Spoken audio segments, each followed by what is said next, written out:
in these days I get to talk about the sports stuff. But there's a story that I want to share with you guys that really puts something in perspective, and credit to who we're about to talk to for putting this more so into perspective, because I think we lose sight of that, right? Definitely when it comes to athletes and professional athletes in this country, not just in this country, but I guess worldwide. If you take soccer into consideration, a lot of these guys are the cream of the crop. They're very, very wealthy people, So to give people some perspective, LeBron James, polarizing figure, I would argue the first superstar ever to actually make the league move backwards in terms of its growth.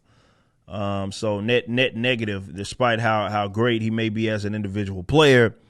I think some stuff can be said in terms of how polarizing maybe he is. Yes, the people didn't like the Jordans of the world, but not to this degree. I mean, I think a lot of that has to do with him and the alienation of fans. Neither here nor there.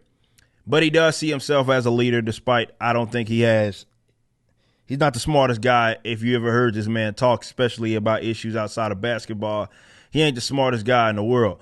But then again, you don't have to be. That's not what they're paying him. However, because he is a very good basketball player and has been for a very long time, he is seen as basically the leader of the league. The league moves to his beat, for better or worse. And over with the COVID response and between the bubble of last year and then going into these condensed seasons and quick turnarounds, it made for a different kind of season. And, he got hurt, obviously, and there's other people that are in the playoffs that are hurt right now, star players. Kawhi Leonard's got hurt, and now it looks like in the Eastern Conference Finals, both Trae Young and Giannis Antetokounmpo were both injured. So, of course, he's blaming that on the way the schedule was. And he's saying that, well, this is the problem. This shouldn't have ever been like this. Yet you guys made it like this, and this is why we're in this position. Let's read some of this comes from Cheryl, of course, from Blaze, who kind of puts this in perspective as well. In terms of what Shaquille O'Neal had to say in response to LeBron James and his approach. Basketball legend Shaquille O'Neal blasted fellow NBA star LeBron James after James complained about league's grueling new schedule, which he said is not giving NBA players enough rest. Again, putting this into perspective, he's an athlete. That is his job, and I get it. Just because you do a job does not mean you should, you're required, I guess, to have to endure unreasonable conditions if it can be better. But for those you guys that have been detached from the NBA, it's a different NBA. It's a different NBA physically. And also, almost nobody aside from the actual role players will even attempt to play all the games throughout the season. We know Kawhi as well as the load management, but that's kind of moved everywhere else, right? So when you got those old days of the Jordans and the Stocktons playing basically 82 games every single year, I don't know if we'll ever see stars ever doing that, even if they are healthy anyway. And again, the league is more geared for finesse play as well, and I think that's something that a lot of people will lose sight of. It's not as, when Jordan was going up against the Pistons getting clothesline basically every time he went to the lane. Those days are beyond us. You look at a person wrong, you'll get a flagrant foul and get thrown out the game. So just to put this into perspective, definitely the league that Shaq can speak to this, because Shaq used to get destroyed. He was one of those, and I guess LeBron's kind of like that as well. But Shaq was so big and so strong that they almost never called fouls unless it was just so blatant that the person grabbed them. But because he was so strong, he go through all the contact. He almost never got any of those calls. He was get beat up every year. For people to try to contain him.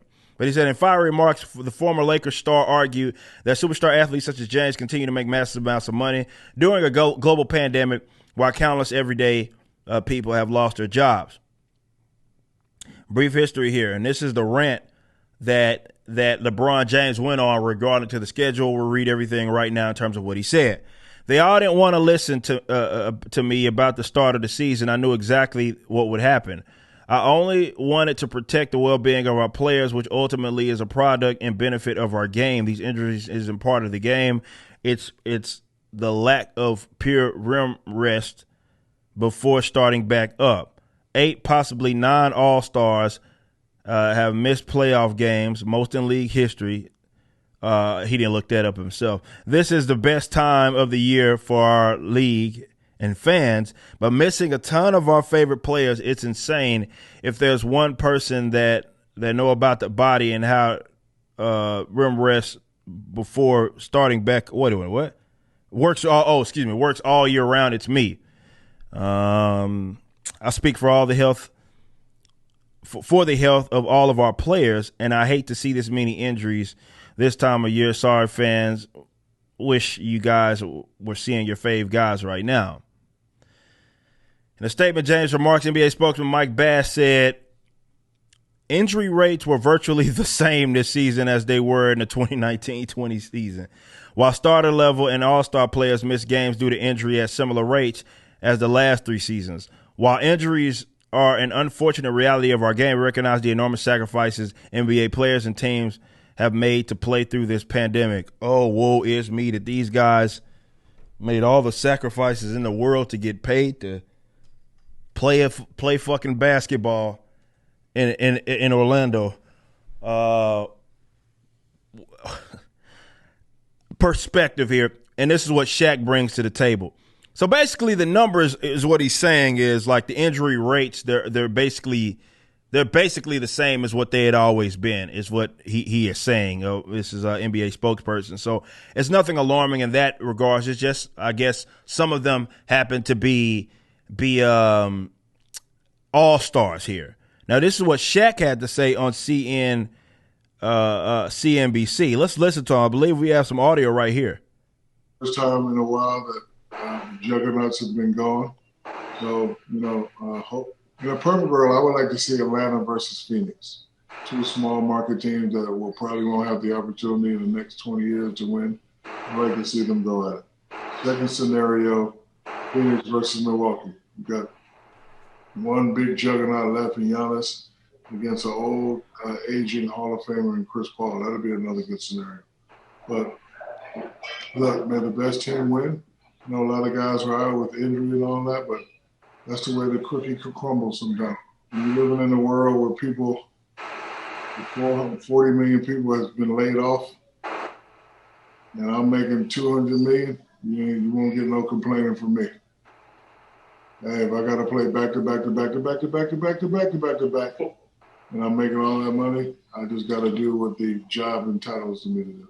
I'm not knocking what anybody said, but me personally, I don't complain or make excuses because real people like you who really work your tail off, you don't make as much money as we do. And all we got to do is train 2 hours a day and then play a game 2 hours a night, and you make a lot of money. So my thought process is a little different. I'm not a gamer, but my children are gamers. All right, so just listening to what he had just said, which was the main part of what people are bringing up when they say how he is kind of going against the grain of what the LeBron James of the world suggests. And again, I don't know if there's other people in the league that disagree or agree. I'm with LeBron in terms of what he is saying. I do think that LeBron, being in the upper echelon, of course, and has been in this league for so long, a lot of folks gravitate to his word. But does he speak for the entirety of the league? I don't know. I do know that guys like, Giannis, who recently got hurt, if you've heard and watched him, this is why I actually am very fond of Giannis, for example, as a basketball player, and it's maybe because he's not from America, that he doesn't have like the tradition. He has a more actually traditional approach to the game, a game of basketball than what a lot of these youngsters, or rather the kind of modernized game actually is, where they want, like, NBA is probably the most player-friendly league. Again, for better or worse, is the most player-friendly league that we have in terms of a professional sport. You saw that last year when they were willing to just completely alienate an entire half of the fan base just for the sake of playing like social politics. That showed you in itself, which was driven by way of the players, mainly LeBron James. That showed you right there where these guys All right, Adam Silver let these guys do whatever it is, and the owners, in the event that there is a bad thing that happens, they will every single time they will get the blame. That's just kind of how the league is orchestrated. But what I appreciate about what Shaq is doing, obviously as a Hall of Famer, former Laker as well, and a guy that played he played during the era where it was a lot more physical, and yeah, towards the latter half of his career, he even played with LeBron James for the Cleveland Cavaliers. But I guess that was kind of the beginning of the big change in terms of that. But him coming in through in the 90s, it was still kind of a beat 'em up league, and he played. Had his injuries definitely on the latter half of his career. He had his injuries, but he's saying that, look, if I'm making all this money, I'm gonna play. And he's right. You go to train, for X amount of hours a day. You may have to do some press here and there, and then you go play a game, and then you move on to the next city. So those guys are in obviously favorable positions, and I'm not knocking that at all. But what Shaq did was basically put it into perspective, like, this past year, and this is what we keep trying to hear about, the sacrifices of it. And I think that's what we know who he's talking about, LeBron, because he's talking about these sacrifices and all of this, or what they had to do. And Shaq's like, dude, we had a lot of people lose everything, man, over this last year. They lost everything, man. and you guys had the luxury of continuing to do this while also making way more money. He even says that, like, guys like you guys, y'all don't work, y'all probably work harder than me because you're not gifted as he is, but y'all don't make nearly as much. And again, that's how it works.